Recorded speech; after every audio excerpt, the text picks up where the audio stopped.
Hello guys, നിങ്ങളിത് ഈ കാഴ്ച കണ്ടോ? ഇതെന്താണെന്ന് നിങ്ങൾക്കറിയാവോ? എൻ്റെ നാട്ടിൽ ചിലരൊക്കെ ഇതിനെ മത്തിപ്പുളി എന്നൊക്കെ പറയും.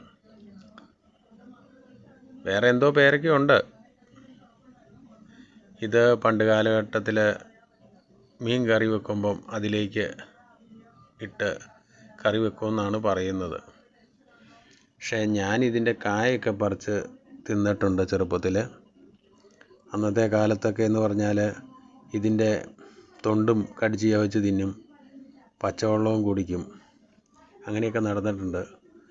പക്ഷേ ഇന്നൊക്കെ ഇത് കഴിച്ചു കഴിഞ്ഞാലുള്ള പ്രശ്നം എന്നാന്ന് ചോദിച്ചാൽ, അന്നും ഉണ്ട്, പക്ഷേ അന്നത്തെ പിള്ളേരൊക്കെ നടക്കുന്ന പോലെയല്ല ഇന്ന് ഇതിൻ്റെ തൊണ്ടും കഴിച്ച് പച്ചവെള്ളമൊക്കെ കഴിച്ച് കഴിഞ്ഞാൽ ഒന്നിന് പോയി കഴിഞ്ഞാൽ ചുമ്മാ ചിത്രശലഭം വരയ്ക്കുകയുള്ളൂ.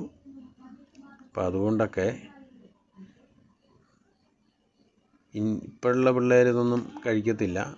പക്ഷെ അത് കിടക്കണ കാണുമ്പോൾ തന്നെ എന്തൊരു ഭംഗിയാണ്, നല്ല രസം. അതിൻ്റെ ആ പുറമേ ഉള്ള തൊണ്ട് കണ്ടോ? ഞാനൊരു കായ എടുത്തിട്ട് അതിൻ്റെ തൊണ്ടൊന്ന് കണ്ടോ, ആ പുറമേ ഉള്ളതാണ് നമ്മൾ തിന്നുന്നത്.